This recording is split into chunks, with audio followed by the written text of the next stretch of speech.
বাড়িটির ফটক খুলেই সামনে তাকাতেই চোখে পড়বে কয়েকশো প্রকারের দেশি বিদেশি ফুল, ফল ও ঔষধি গাছ। গাছের সৌন্দর্য দেখে মনে হবে তারা যেন অপেক্ষায় আছে অতিথিদের স্বাগতম জানানোর জন্য। বাড়ির আঙ্গিনা, দেয়াল, ছাদসহ পুরো বাড়িটাই যেন সবুজে ঘেরা। বাড়িটির নাম রাখা হয়েছে আরণ্যক।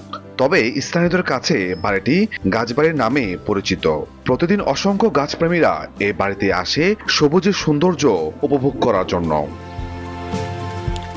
মনোমুগ্ধকর পরিবেশ ও প্রাকৃতিক সৌন্দর্যে ঘেরা এ বাড়িটির মালিক কুমিল্লা সদর উপজেলার গুণানন্দী গ্রামের আবু নাঈম। পেশায় তিনি কুমিল্লা মেডিকেল কলেজ হাসপাতালের চিকিৎসক, তবে নেশায় গাছ পাগল। যার পরিচয় কুমিল্লার কারোর কাছে গাছ তুতু ভাই, আবার কারোর কাছে গাছ পাগল ডাক্তার নামে।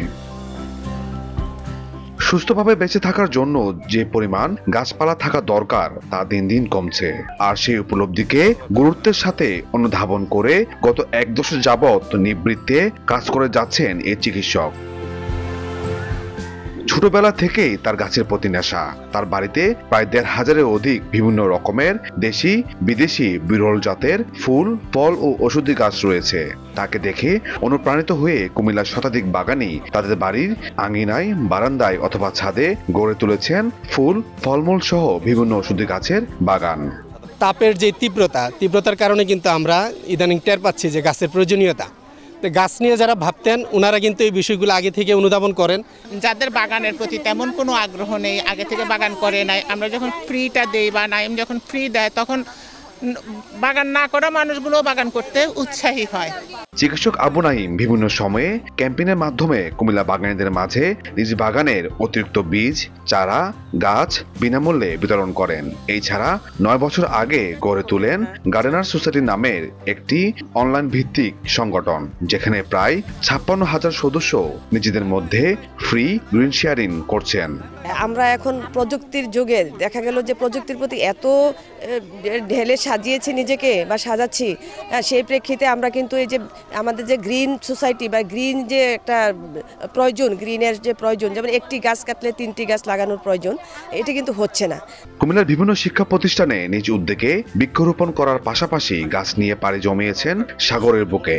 সাগর তটে লাগিয়েছেন 3 শতাধিক সাগরলতা গাছ। আর এইভাবেই বৃক্ষরোপণ ও বৃক্ষ বিতরণের মাধ্যমে পুরো বাংলাদেশকে দূষণমুক্ত করার ইচ্ছা এই গাছ পাগল চিকিৎসকের।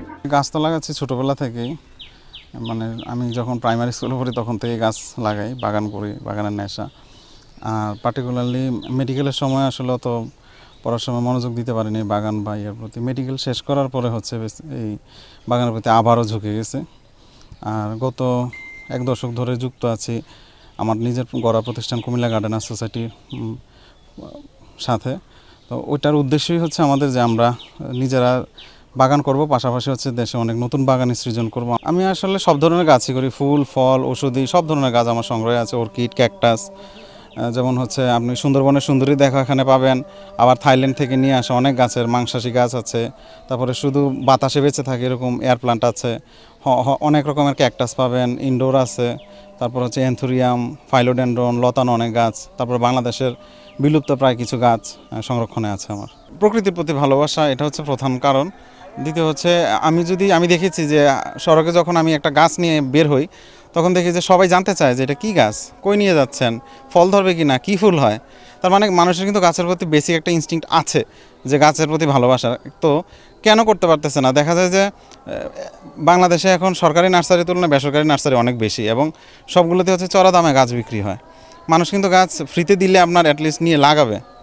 হ্যাঁ, আমার উদ্দেশ্যটা হচ্ছে ওটাই, যে বেশি বেশি পরিমাণে বাগানি তৈরি করা এবং হচ্ছে গাছের প্রতি ভালোবাসা জাগরুক করা। গাছ পাগলের চিকিৎসক ইতিমধ্যে বিনামূল্যে 70,000-এর অধিক বীজ, চারা, কাটিং গাছ বিতরণ করেছেন।